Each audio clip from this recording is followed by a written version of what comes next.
क्या हुआ जब 265 सालों बाद खोले गए इस श्रापित दान पेटी के दरवाजे और अंदर जो मिला उसे देखकर आपके भी रोंगटे खड़े हो जाएंगे। नमस्कार दोस्तों, आप देख रहे हैं भक्ति शास्त्र यूट्यूब चैनल। अगर वीडियो पसंद आए तो वीडियो को लाइक, शेयर और चैनल को सब्सक्राइब करके बेल आइकन को प्रेस करना मत भूलिएगा। और एक बार सच्चे दिल से कमेंट बॉक्स में ज़रूर लिखिएगा, हर हर महादेव।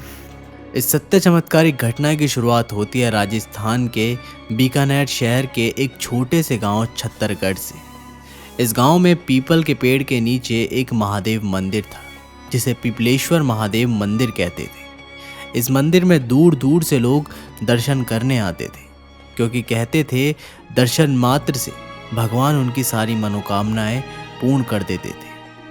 सौरभ जोशी नाम का एक विद्यार्थी, जो कि विदेश में पढ़ाई कर रहा था, छत्तरगढ़ में वो अपने मामा के यहाँ छुट्टियां बिताने आया हुआ था।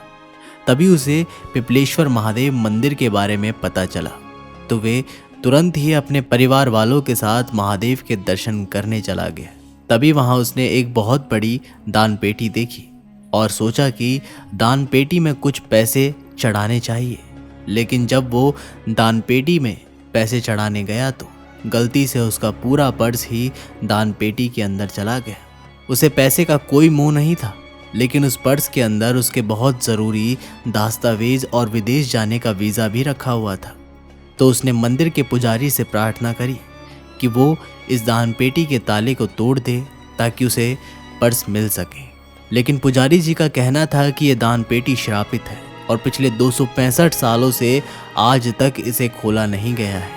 अगर इस दान पेटी को खोला गया तो पूरे गांव के ऊपर बहुत बड़ी मुसीबत आएगी। उस समय सौरभ के मामा उसे समझा बुझा कर अपने घर ले आए, लेकिन उसका वो पर्स मिलना बहुत ज़रूरी था। तभी उसके मन में एक प्रश्न उठ रहा था कि पिछले 265 सालों से आखिर इस दान पेटी के दरवाजे क्यों नहीं खोले गए। उसे पता चला कि गांव के हीरालाल जी धामने नामक एक बुजुर्ग व्यक्ति रहते हैं, जो इस गांव की सारी सच्चाई जानते हैं। उन्हें उस मंदिर के दान पेटी का रहस्य भी पता है। वो तुरंत ही सौरभ हीरालाल जी धामने के पास पहुंचा और उसने सच बताने का आग्रह किया। तब उन्होंने सच बताते हुए कहा कि सन 1758 में पिपलेश्वर महादेव मंदिर आज की ही तरह बहुत प्रसिद्ध था। दूर दूर से लोग यहाँ दर्शन करने आते थे और दान पेटी को हर महीने खोला जाता था और उसके अंदर से लाखों रुपए का दान प्राप्त होता था। लेकिन गांव में एक दिन कुछ चोर आ गए और गांव के पटेल परिवार के घर से हीरे जवाहरात चुरा ले गए। जब उन्हें पुलिस का शक हुआ तो उन्होंने सारे हीरे जवाहरात इस मंदिर की दान पेटी में छुपा दिए। उन्हें ऐसा लग रहा था कि पुलिस इस मंदिर के ऊपर शक नहीं करेगी, लेकिन मंदिर के नियम अनुसार अगले ही दिन मंदिर की दान पेटी को खोलना था। और जब मंदिर की दान पेटी को खोला गया तो अंदर का नज़ारा देखकर सभी के रोंगटे खड़े हो गए, क्योंकि उस दान पेटी में पटेल परिवार जी के हीरे जवाहरात मौजूद थे। चोरी का सामान पवित्र दान पेटी में देखकर मंदिर के पुजारियों को बहुत गुस्सा आया। वे समझ चुके थे अब ये दान पेटी श्रापित हो चुकी है। उन्होंने सारे हीरे जवाहरात पटेल परिवार को चुका दिए और उस दान पेटी को श्रापित मानकर, अपवित्र मानकर हमेशा हमेशा के लिए बंद कर दिया। उसके बाद से 265 साल हो गए हैं, आज तक किसी ने भी उस दान पेटी के ताले नहीं तोड़े हैं। ये सच्चाई जानकर सौरभ के भी रोंगटे खड़े हो गए।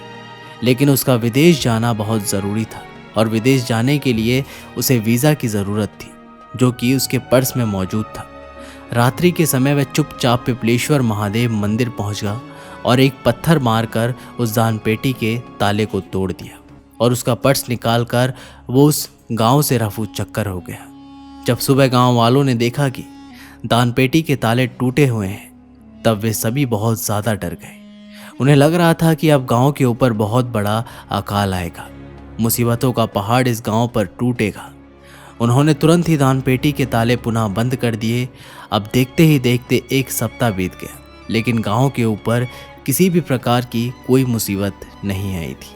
तब हीरालाल जी धामने का कहना था कि उस बच्चे के उस पर्स की वजह से इस दान पेटी का श्राप टूट गया है, क्योंकि उस पर्स के अंदर जाने के बाद उसने जब उस पर्स को बाहर निकाला तो केवल अपने कीमती दस्तावेज ही लिए।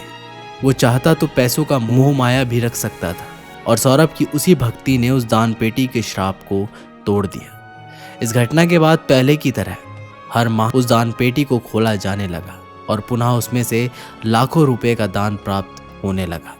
उससे मंदिर का भी जीर्णोद्धार किया गया और गरीब बच्चों की पढ़ाई लिखाई में उस सभी दान की मदद ली गई। इस घटना से आप क्या सीख लेते हैं दोस्तों, हमें नीचे कमेंट बॉक्स में ज़रूर बताइएगा। वीडियो अगर पसंद आई हो तो वीडियो को लाइक, शेयर और चैनल को सब्सक्राइब करके बेल आइकन को प्रेस करना मत भूलिएगा। मैं जल्दी मिलता हूँ आप लोगों से एक नई घटना के साथ। तब तक के लिए बहुत बहुत धन्यवाद।